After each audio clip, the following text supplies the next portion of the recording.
pada 3 hari yang lalu kami sudah mengirimkan surat ke Kementerian Politik Hukum dan Keamanan yang ditujukan langsung kepada beliau, Menteri Polhukam Pak Mahfud MD, dari TPUA, Tim Pembela Ulama dan Aktivis yang diketuai oleh Bang Egy Sujana. Surat yang kami kirimkan itu adalah permohonan audiensi untuk diskusi tentang berbagai problem kebangsaan, khususnya yang berkaitan dengan tupoksi Kementerian Politik Hukum dan Keamanan. Alhamdulillah hari ini saya bersama Bang Egy Sujana, ada di kanan saya juga ada Buya Fikri Bareno, ada Ustadz Salman, dan tentu saja ada Bang Edi Mulyadi, juga Ustadz Alwi. Hari ini datang ke Kementerian Politik Hukum dan Keamanan tadi. Yang pertama untuk memenuhi surat yang kami tuliskan, yang saat itu kami memang merencanakan mengusulkan kepada Pak Mahfud MD agar kiranya berkenan untuk bertemu pada hari ini. Jadi 3 hari yang lalu suratnya, kami harapkan bisa bertemu hari ini, Kamis 21 Desember 2023. Namun tadi kami setelah klarifikasi di staf Kementerian Politik Hukum dan Keamanan bahwa suratnya memang sudah diterima, tapi belum didisposisi kepada bagian yang berkenaan untuk bisa dilakukan penjadwalan pertemuan antara kami dengan Pak Mahfud MD. Nah, tadi kami sudah meninggalkan nomor telepon, baik nomornya Bang Egy Sujana dan nomor saya sendiri, Ahmad Ghazunudin, agar pihak pelayanan dari Kementerian Politik Hukum dan Keamanan, jika nanti sudah mendapatkan disposisi waktu untuk pertemuan, kami bisa dihubungi. Prinsipnya kami menyiapkan waktu kapanpun Pak Mahfud bisa menerima kami. Adapun meskipun kami belum bertemu Pak Mahfud, tentu di ruang publik ini kami ingin memberitahukan apa sebenarnya menjadi tujuan agenda kami ini. Tentu saja nanti masing-masing dari kami akan menyampaikan rinciannya, tapi secara umum saya ingin sampaikan deskripsi umumnya. Nanti ada perincian dari Bang Egy Sujana, juga Bang Edi, dan semua yang hadir di sini. Bahwa yang pertama tentu saja yang melatar belakangi surat ini adalah adanya proses persidangan kasus ijazah palsu Saudara Joko Widodo yang bergulir di Pengadilan Negeri Jakarta Pusat, di mana terakhir perwakilan dari Presiden Joko Widodo tidak dilengkapi dengan surat kuasa. Karena itu nanti Bang Egy Sujana akan melengkapi penyampaian tentang proses itu. Dan yang paling penting tentunya kita bisa dijembatani untuk menyelesaikan polemik ijazah palsu ini. Karena menurut Bang Egy sebenarnya kalau ada itikat baik untuk bisa menunjukkan ijazah Pak Jokowi, bisa saja kasus ini selesai. Yang kedua, saya sendiri memang menitip agenda kepada Bang Egy dan beliau karena bagian dari TPUA, jadi mewadahi juga kepentingan ulama dari aktivis. Ya sekira bulan, saya lupa bulannya, yang jelas Ramadan tahun yang lalu 2022, saya mendatangi Kementerian Politik Hukum dan Keamanan karena saya itu Pak Mahfud menyampaikan 3 hal yang menurut saya harus diklarifikasi. Yang pertama, Pak Mahfud menyampaikan bahwa haram mendirikan negara seperti negaranya Nabi. Yang kedua, bertanya tentang konsep khilafah baku itu seperti apa. Yang ketiga, menantang debat siapapun yang punya konsep khilafah. Kita jawab tentang. Nah, saat itu kita jawab, kita datangi, tapi hanya direspon melalui artikel yang beliau unggah di sejumlah laman sosmed, ada di Facebook, ada Instagram, dan yang lain. Nah, karena itu saya hari ini ingin mendatangi lagi. Kenapa? Karena ternyata narasi kriminalisasi dan persekusi terhadap ajaran Islam khilafah itu masih terjadi sampai hari ini. Tentu yang pertama saya ingin bertemu dan mendapatkan jawaban langsung dari Pak Menko, karena beliau kan terbiasa lah untuk berdialog, berdiskusi. Ketimbang nanti kita diskusi secara monolog, saya menyampaikan sendiri, Pak Mahfud menyampaikan sendiri, kan nggak ketemu-temu. Nah, lebih baik kita saling menyampaikan pikiran pendapat, karena kita ingin ya energi anak bangsa yang ada di negeri ini bisa menjadi potensi untuk kebaikan bangsa ini. Karena saya yakin Pak Mahfud, kita semua niatnya sama, ingin kebaikan bagi negeri ini. Mungkin hanya beda perspektif. Nah, perspektif yang berbeda itulah yang perlu dikomunikasikan. Karena niatnya sebenarnya sudah sama, ingin kebaikan bagi negeri ini. Yang kedua, saya ingin sampaikan bahwa narasi tadi anti khilafah itu masih terus terjadi, dan saya mendapatkan kabar, tidak saya sebutkan, bahwa ada ASN ya yang diberikan sanksi oleh pimpinannya, diturunkan pangkatnya itu hanya karena nge-share tulisan tentang khilafah.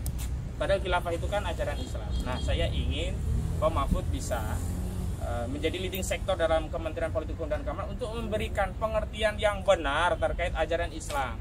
Jangan sampai ada kekeliruan, dan bahkan kekeliruan itu bisa membatalkan akidah umat Islam. Karena baru-baru ini kan kita tahu ada ajaran Islam yang sangat agung, yakni sholat justru dijadikan bahan canda-candaan. Nah, ini kan tidak bisa. saya ingin juga nanti khilafah ini tidak ditafsirkan keliru. Wong ajaran Islam misalkan ditafsirkan sebagai kejahatan, ajaran Islam misalkan ditafsirkan membahayakan, merusak, mengancam dan seterusnya.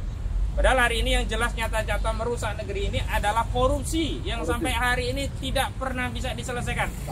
Bahkan kami ingin mempertajam data 349 triliun ya. Apa kabar? TPPU yang dikabarkan oleh Pak Menko Polhukam, Pak Mahfud MD, yang infonya itu terjadi. Dan saya ingin tegaskan, di antara salah satu predikat krim dari TPPU, tindak pidana pencucian uang, itu berasal dari korupsi. Nah, karena ada korupsinya, tentu kita punya kepentingan bagaimana perkembangan kasus itu, dan kita juga ingin tahu apa sih komitmen Pak Mahfud untuk untuk memberantas korupsi, termasuk masalah TPPU ini. Pak, mohon dulu sebentar Pak ya, kalau lagi konferensi. Nah, selanjutnya kami juga ingin agar Pak Mahfud juga punya visi yang jelas, karena selain menteri kan kita ketahui Pak Mahfud kan salah satu calon wakil presiden ya kan. Nah, kita juga ingin tahu sebenarnya komitmen apa yang ingin disampaikan Pak Mahfud kepada kami. Setidaknya kami bisa menjembatani.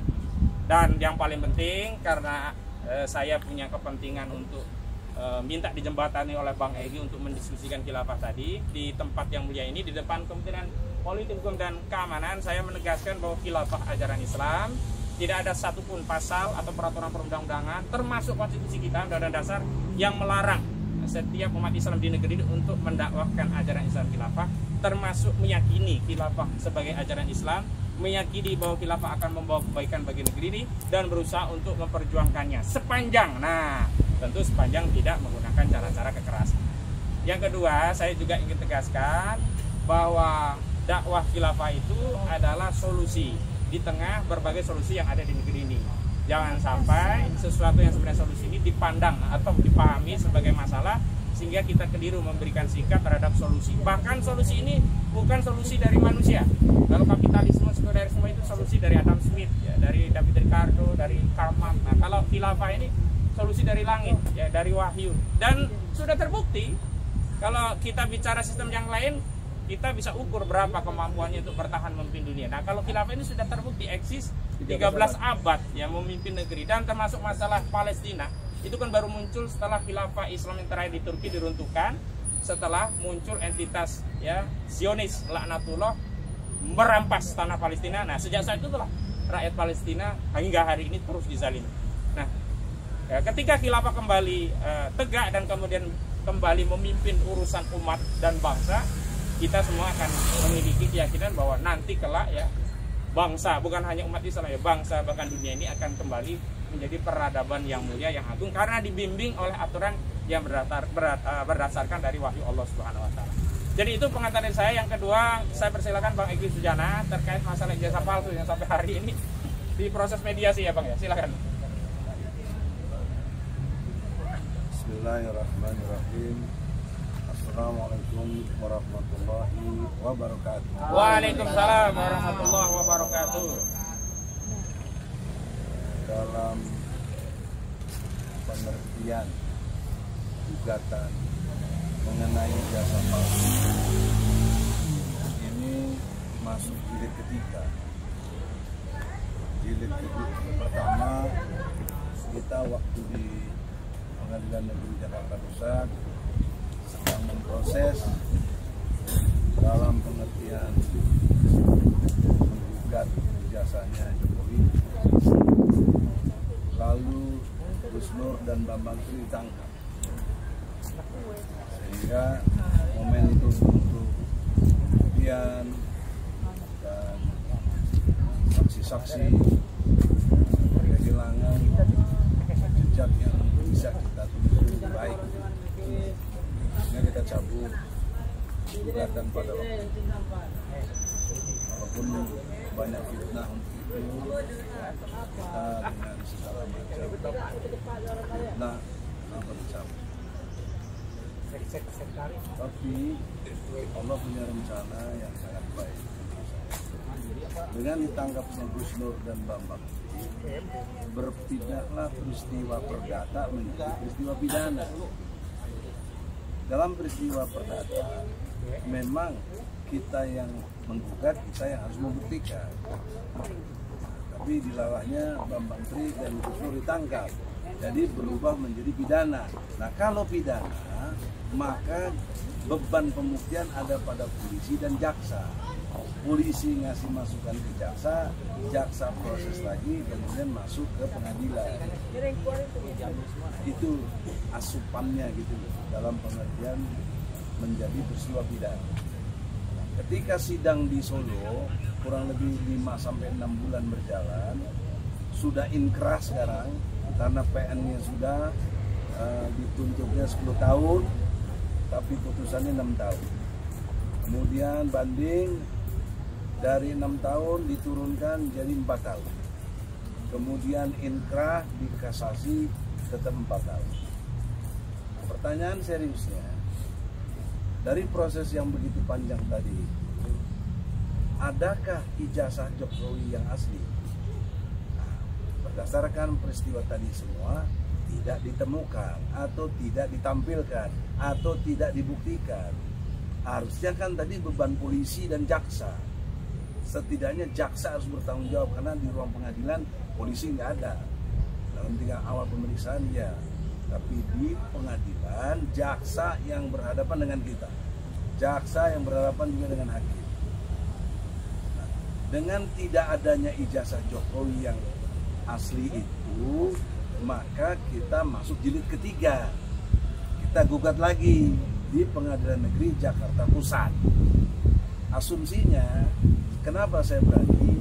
Karena sudah punya alat bukti yang kuat, yaitu seluruh proses persidangan itu, termasuk ketua pengadilannya saya gugat, ketua pengadilan negeri Solo.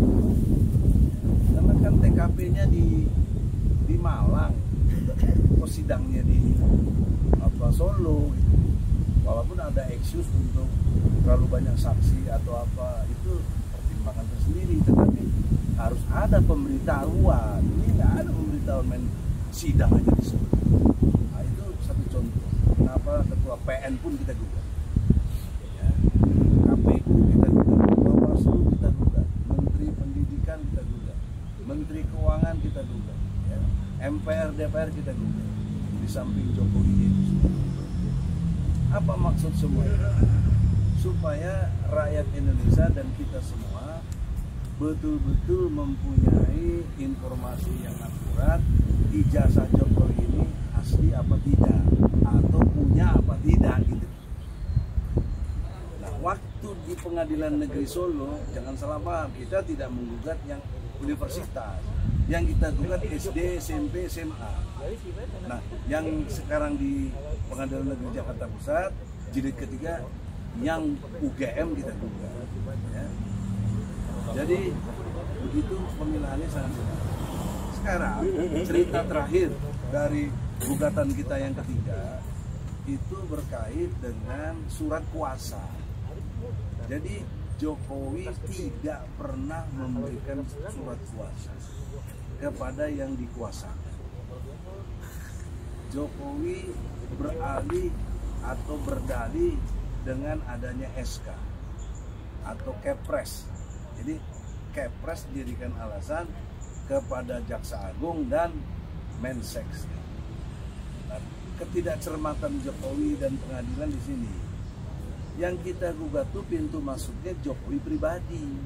Kenapa pakai lembaga jaksa Agung? Kenapa pakai lembaga Seknek?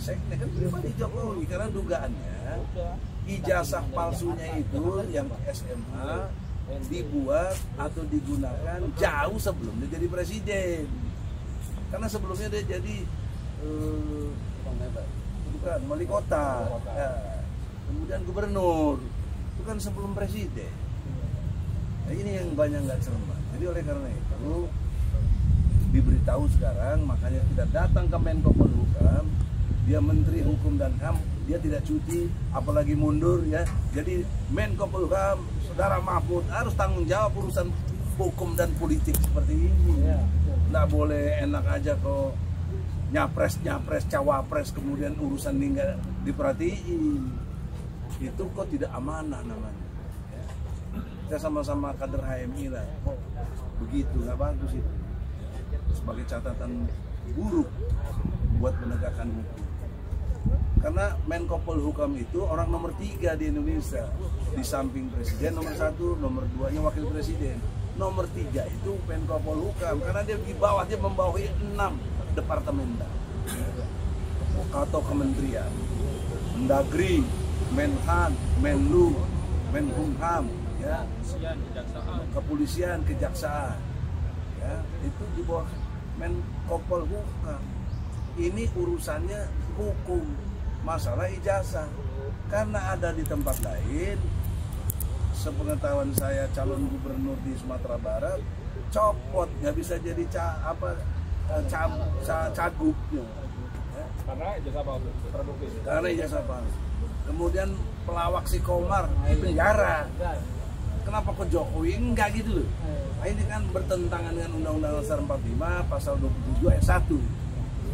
Ya, semua rakyat atau warga negara berkesamaan kedudukannya dalam pemerintahan dan hukum tanpa kecuali. Maka dengan hormat, kerja besar Mahfud MD di ending kekuasaannya harus bagus. Anda nggak malu apa jadi cawapres tapi masalah hukum nggak selesai, itu bagaimana gitu? Lalu bagaimana mau menyelesaikan nanti ke depan? Itu pertanyaan saya. Jadi saya sayang sama Anda, kita berteman baik, apalagi kita sama-sama alumni HMI. Makanya saya berani dengan Adida Akhil, mari kita cobalah. Barangkali dia masih mau dengar kita, ternyata kita datang nggak didengar ya beginilah nasibnya. Kita sudah datang ke pelayanan publik, tapi pelayanan publiknya tidak melayani dengan baik, begitu. Ya. Sampai kita keluar pun nggak ada berita itu apa gitu. Maka kita titip nomor telepon supaya kalau ada apa-apa kasih kabar. Nah, yang terakhir, poin penting dari ijazah ini adalah Jokowi, himbauan saya segeralah bikin surat kuasa. Karena menurut HIR buatan Belanda nih hukum pasal 123 ayat 1, siapa yang digugat, dia mau memberikan kuasa kepada yang dikuasakan harus ada tanda tangan basahnya. Sekalipun dia memberikan substitusi kepada jaksa misalnya, kepada ya silakan saja, tapi tanda tangan Jokowinya mana? Jadi dipersoalkan satu tingkat pribadi, tapi dia maunya sebagai presiden. Memang Jokowi hari ini melekat dalam dirinya presiden, maka sebagai ex officio dia presiden, dia bisa memberi kuasa sebagai presiden, tapi tanda tangan basah dia tidak dengan SK, nggak ada mekanisme hukum itu membuat surat kuasa dengan kepres, nggak ada gitu. Karena ini menyangkut pribadinya. Itu contoh yang sederhana. Saya juga Jokowi ini pura-pura tidak ngerti hukum. Ya, karena kalau presiden yang lalu seperti Susilo Bambang Yudhoyono, SBY ketika digugat, dia gunakan lawyer namanya Palmer Situmorang. Sebelumnya Gus Dur pernah juga dia gunakan Luhut Pangaribuan sebagai lawyer. Megawati juga pernah dia gunakan Trimedia Panjaitan. Kok Jokowi nggak bikin siapa tunjuk lawyer sini lawan kita, jagoan-jagoan lawyer mana sini lawan? Ya, kita adu argumentasi sekarang. Takbir. Ya. Allah Akbar. Nggak ada gitu. Tapi sisi lain, menurut saya kurang ajarnya adalah dalam kasus gugatan lain, Jokowi nunjuk Otto Hasibuan. Kok bisa dia nunjuk Otto Hasibuan ke urusan ijazahnya kagak gitu? Ya. Wah, ini yang nggak banyak di podcast. Ijazah gitu loh. Ya. Ah, ini kan lebih meyakinkan kita Jokowi nggak punya ijazah. Dia takut. Kalau berani tunjukkan. Ya. Ini urusan gampang, mas 10 menit doang nggak sampai. Katanya Amin Red datang, nunjukin, periksa, kelar. Nah, itulah atau istilahnya case close. Nah, jadi pesan moral saya adalah jangan pandang kami kebencian kepada Anda Jokowi. Kami justru sayang. Anda presiden kita, berbuatlah sesuatu untuk tegaknya hukum ini. Gitu loh. Sehingga kita ini betul-betul mempunyai presiden yang kredibel. Kalau begini kita nggak bangga, bahkan memalukan. Udah ada gelarnya itu memalukan. Bukan lagi memalukan, menjijikan. Bikin lagi. Itu kata UGM. UGM paling memalukan. Ada menjijikan juga. Itu si Gilbran. Gilbran, jijik gitu, bukan menjijikan. Jijik. Saya jijik. Buruk. Kalau kita apa jadi? Ya, presiden ijazah palsu karena belum ada aslinya. Palsu kan. Jadi presiden berijazah palsu.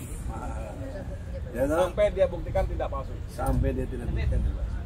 Nah, itu stigma yang berat untuk Jokowi membuktikan diri. Apa susahnya coba? Tadi sudah disebut dengan Pak Sandi untuk tujuan. Saya kira demikian. Oke. Assalamualaikum warahmatullahi wabarakatuh. Assalamualaikum warahmatullahi wabarakatuh. Baik, dari Bang Egy tadi tidak perlu saya ulas lagi, lanjut ke Bang Edi Mulyadi. Silakan Pak. Iya, makasih banyak. Ini terlalu banyak ini, kita ada hati-hati. Keroyokan soalnya. Iya. Assalamualaikum warahmatullahi wabarakatuh. Waalaikumsalam warahmatullahi wabarakatuh. Alhamdulillah, terima kasih Bang Fazin, Bang Egy, Buya Fikri dan teman-teman yang lain. Saya sebelum panjang lebar, saya ingin seperti Bang Egy tadi bilang, kita ini sudah ikut gitu ya. Aturan main sopan santun, tata krama, bikin surat. Kemarin diterima tanggal berapa suratnya? Selasa pokoknya, ada 3 hari yang lalu ya. Nah, sekarang hari Senin Kamis. bikinnya, Selasa dikirim. Jadi kalau punya niat, ya, ada Terima political kita. will. Misalnya nih Mahfud betul-betul sibuk nih ngurusin kucingnya beranak, misalnya sibuk banget ya, nggak sempet ya, lebih penting kucing beranak, suruh deputinya siapa temen tuh Egy dan kawan-kawan gitu. Ya, Ini nggak ada sama sekali. Nggak, jadi tidak punya Nggak sopan ada, santun nggak ada birokrasi. respon sama sekali. Padahal nih saya ingetin lagi Mahfud, dengan segala hormat, kamu gagah perkasa itu yang bayarin kita. Ya, Gajimu, fasilitasmu, mungkin kacamatamu aku juga nggak tahu ya, tapi pasti gajimu, fasilitasmu, sepatunya mengkilap, sopirmu, ajudanmu, semuanya kita yang bayar ayah. Masa sekedar tata krama aja nggak mau sih? bagus. Kamu terlalu arogan gitu loh. Ya, sehebat apapun kamu cuma pelayan rakyat gitu loh. Pelayan rakyat, kita majikan kamu. Ada sopan santun dikit lah gitu loh. Kasih tahu, sorry gue sibuk. Jempol gue tantangan nggak sempet gitu. Misalnya gitu ya. Kasih tahu tuh deputi mana suruh terima. Gampang itu. Kita juga nggak terlalu berharap Mahfud ketemu kita ya, syukur begitu. Itu satu ya pertama. Jadi total kayaknya Menko Polhukam ini tambah lagi Menko Polhukam dan etik gitu loh. Ya, supaya punya etika gitu loh. Dan buat orang-orang yang beradab, berakal sehat tuh etika tuh di atas hukum. Atas nomor hukum. Orang-orang Menjadi moral secara etik. Saya nggak melanggar hukum dia, tapi etika lu jeblok dan begitu ya. Kalau dia bilang tunjukkan pasal mana yang saya langgar kalau saya tidak terima kamu. Iya, tapi etika lu jeblok. Nggak ada pasalnya, tapi etika lu jeblok gitu. Yang pertama, yang kedua. Anda kalau mau pakai masalah sila kedua, kemanusiaan yang ada. Nggak memanusiakan kita ya. Nggak beradab. Nggak beradab, oh ya nggak beradab. Oke, itu yang pertama. Yang kedua, saya mau ingetin lagi Mahfud itu Menko Polhukam, pejabat tinggi. Tadi Bang Egy menyebut ini bukan pejabat tinggi sembarangan, menteri yang keren, abis luar biasa ya. Ada 6 kementerian lembaga yang dibawahi dia. Jadi gunakan wewenangmu itu untuk sesuai topik tupoksimu. Jadi sebagai Menko Polhukam selesaikan masalah-masalah hukum dan keamanan. Bukan jadi pengamat ngomong 349 triliun nggak ada kabarnya. Ya, ngomong apa lagi nggak ada kabarnya. Tapi giliran sama FPI galak banget. Ya kenapa tuh Menko Polhukam bilang, "Wih, bubarkan." Oh, saya begitu Laskar Mangun ini muncul, saya buka lagi videonya. Itu waktu dia membacakan depan podium, itu banyak fitnah terhadap FPI. FPI mulai sekarang tidak punya legal standing sehingga tidak sah karena dia anarkis. Itu anarkis cerita zaman dulu sebelum Jepang mendarat gitu loh.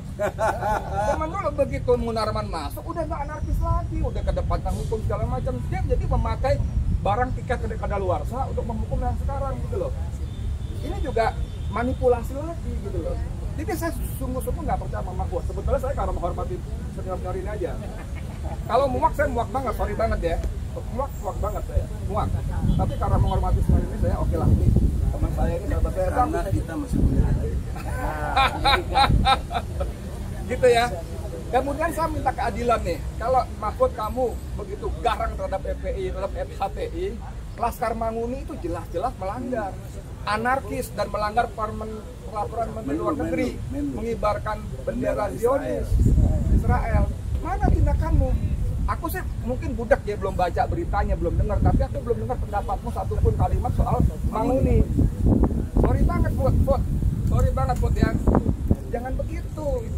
Kamu tuh dibayar oleh seluruh rakyat Indonesia, A sampai Z, jangan-jangan termasuk pajak orang-orang HTI.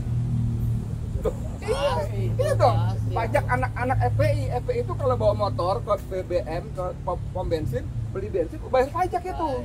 Antara lain buat bayar kamu, pajak buat bayar fasilitas kamu, gaji kamu, ruangan kamu yang asap AC adem. Yang jujur, ya. Satu lagi soal etika nih, dia kan nggak mau mundur nih, nggak mau mundur. Bagi cawapres, bagi Menko Polhukam, tapi dia di awal-awal saya akan kampanye di hari libur. Mana kemarin masih bunyi hari kemarin hari Rebo. Jadi aduh, pejabat modal begini saya sebetulnya sorry banget ya, enak saya, enak tapi ya. Nah sekarang terakhir hari kerja kita nggak diterima. Nggak terima, gitu loh. Dia bilang saya tidak perlu mundur, itu nggak ada etika sebetulnya. Tapi Bang Biangkeroknya Jokowi juga nggak nyuruh mundur kan.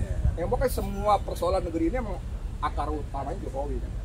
Karena dia nggak harus mundur, ya udah semua kacau balau, fasilitas negara segala macam dia pakai, etika nggak ada gitu kan. Karena yang akibat ijazah palsu.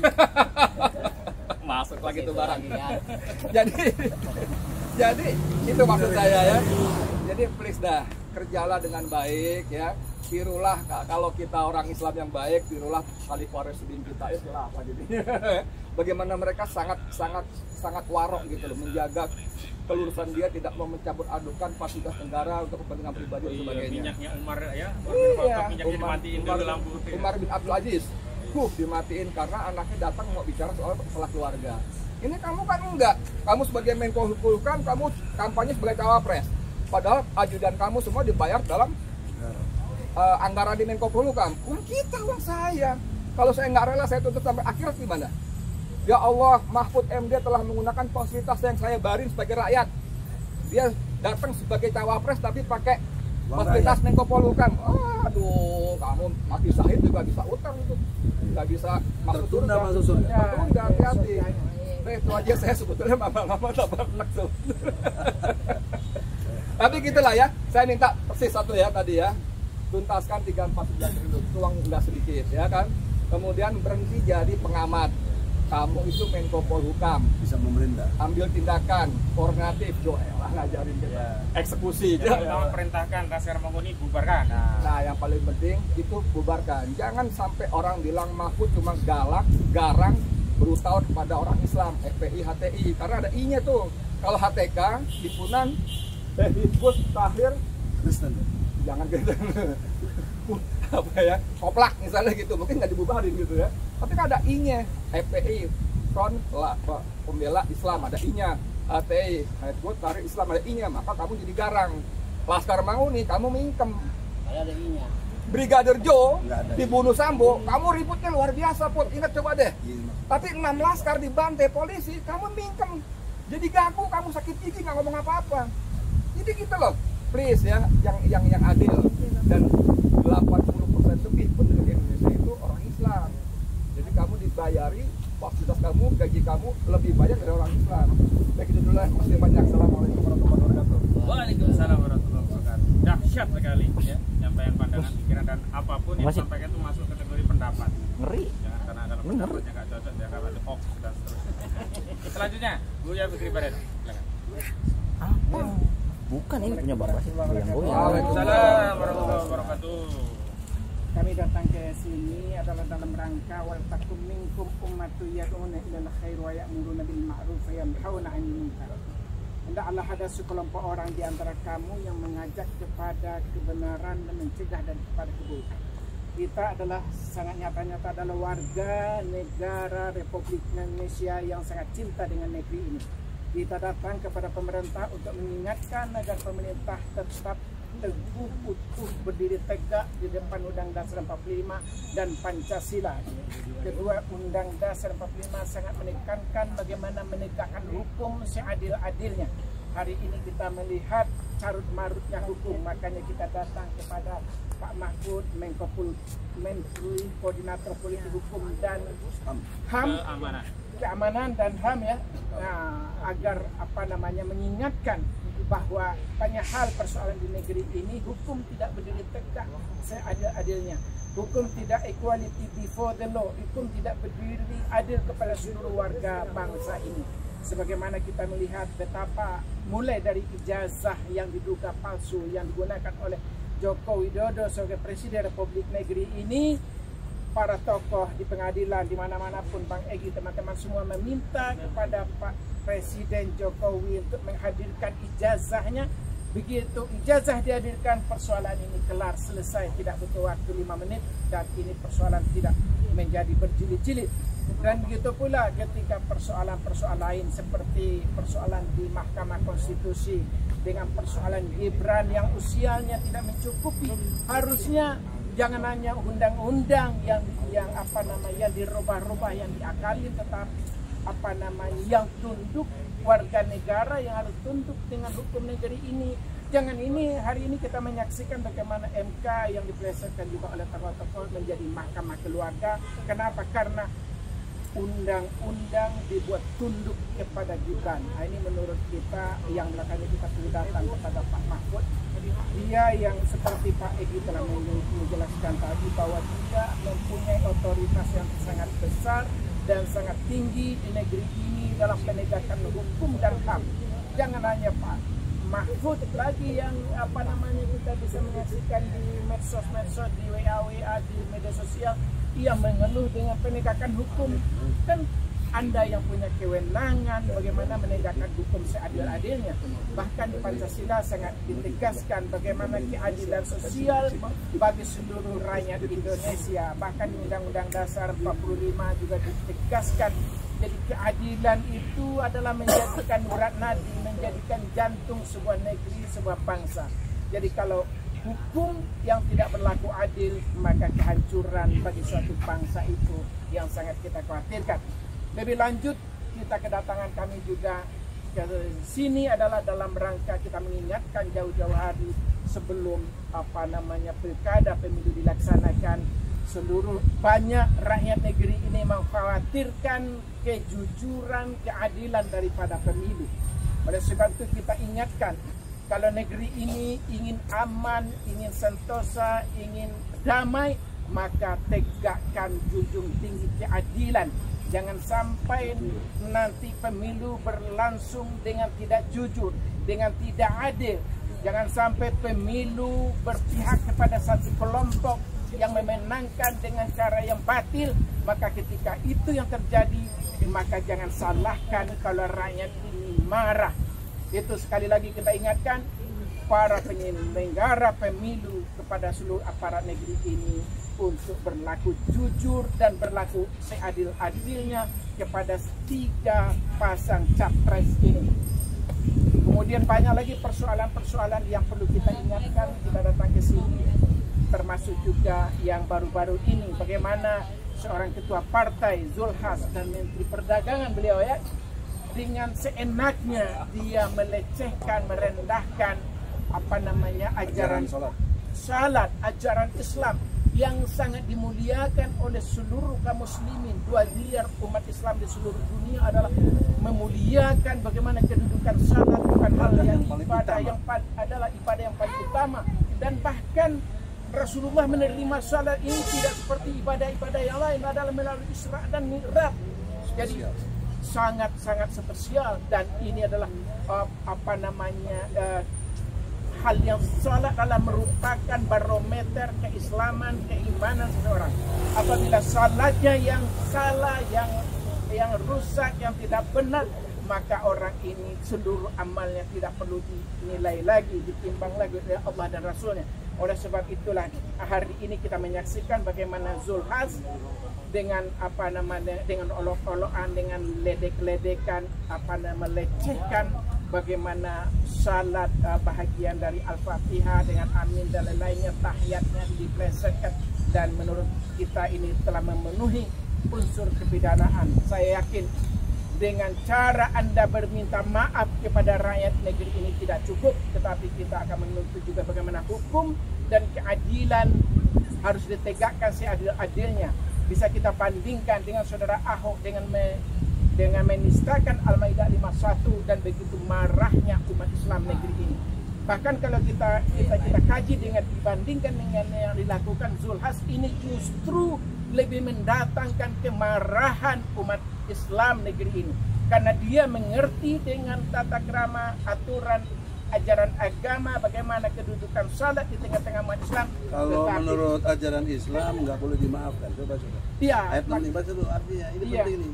iya. Dan jika Ini adalah surat surat At-Taubah. At-Taubah ayat 65, artinya dan jika kamu tanyakan kepada mereka, niscaya mereka akan menjawab, sungguhnya kami hanya bersenda gurau dan bermain-main saja. Katakanlah mengapa kepada Allah dan ayat-ayatnya serta rasulnya kamu selalu berolok-olok. Jadi nggak ini boleh. Ini benar. Ini kesimpulannya 65 66. kesimpulannya tidak perlu kamu meminta maaf karena kamu telah kafir. Iya. Orang kita bilang ya. Setelah beriman, jika kami memaafkan sebagian dari kamu karena telah bertobat, niscaya kami akan mengazab golongan yang lain karena sesungguhnya mereka adalah orang-orang yang selalu berbuat dosa. Jadi iya, betul. Jadi ini konteksnya hubungan kemanusiaan. Azul silakan meminta maaf, tapi secara hukum ini proses harus berjalan terus. Karena saya Jadi yakin, nggak boleh kami yakin, candaan gitu. iya, banyak umat Islam negeri ini akan memproses hukum di kepolisian dan saya tahu hari ini pun di Mabes Polri pun ada yang melaporkan. Mungkin hari-hari berikutnya di berbagai provinsi di Indonesia akan memproses secara hukum dan Anda silakan mempertanggungjawabkan secara hukum kepada aparat penegak hukum. Kita meminta bagaimana yang dilu huwa aqrabut littaqwa. Tegakkanlah hukum itu seadil-adilnya sebagaimana pesan daripada Undang-Undang Dasar 45 dan Pancasila. Terima kasih. Baik, terima kasih Buya Fikri Barino. Lanjut saja Ustaz Nur Salman.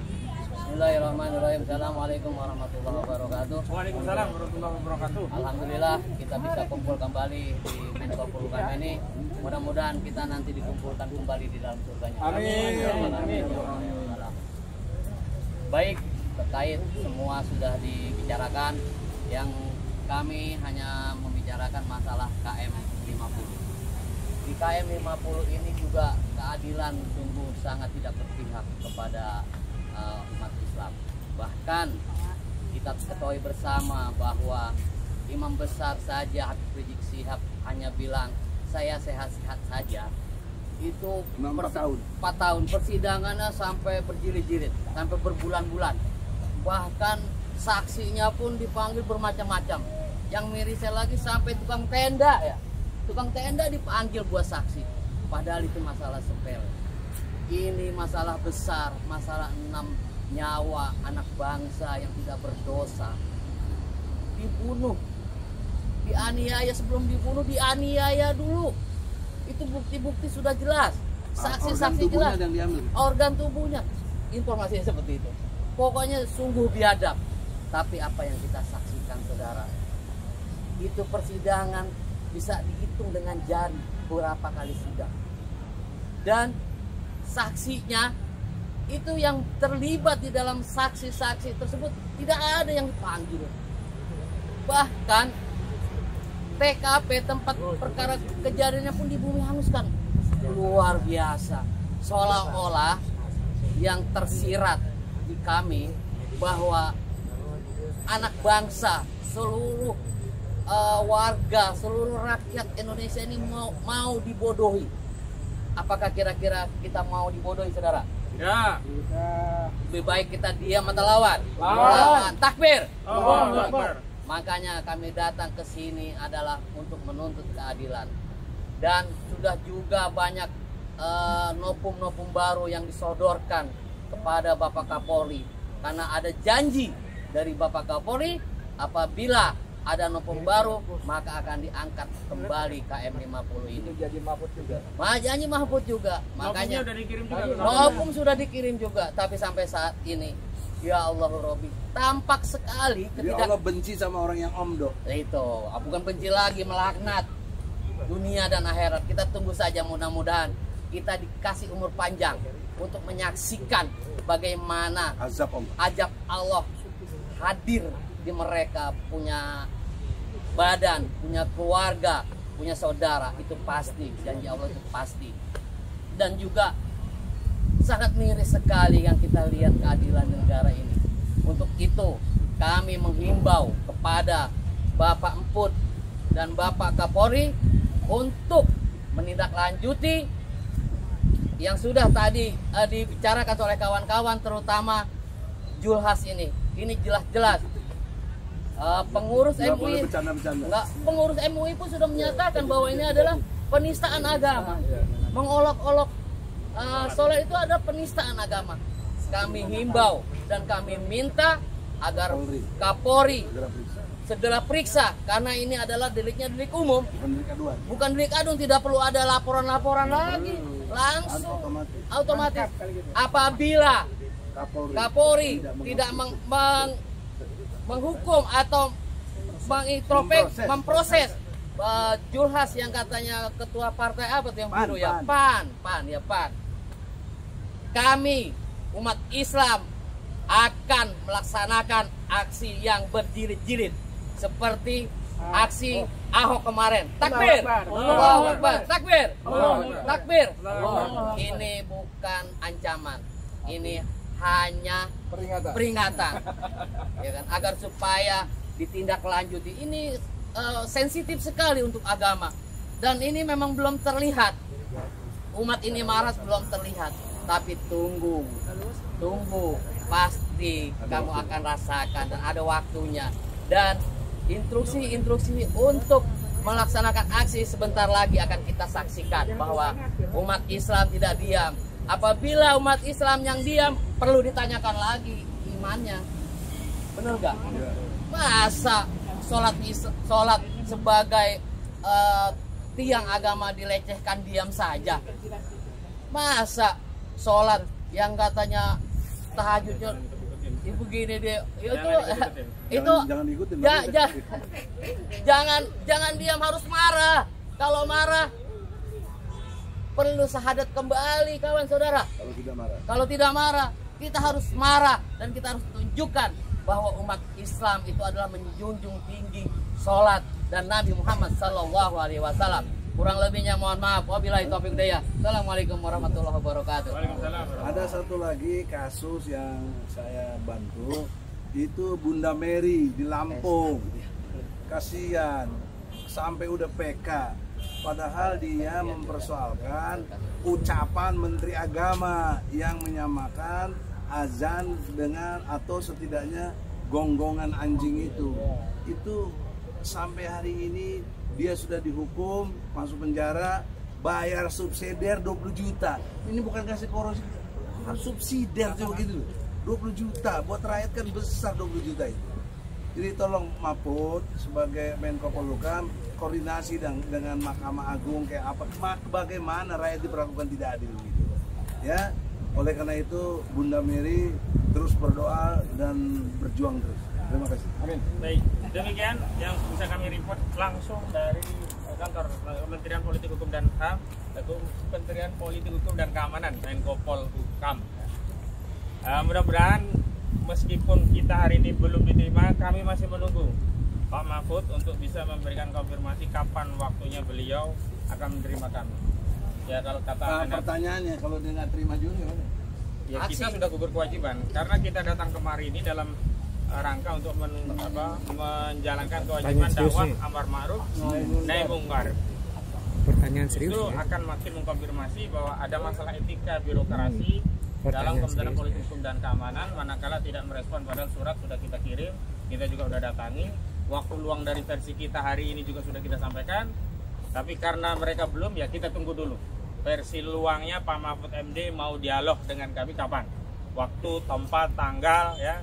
Mau di Kementerian Politik Hukum dan Keamanan boleh, mau kita di Starbucks keliling di sini juga boleh, mau kita gelar tiker sampai nonton layar tancap juga boleh, gitu loh.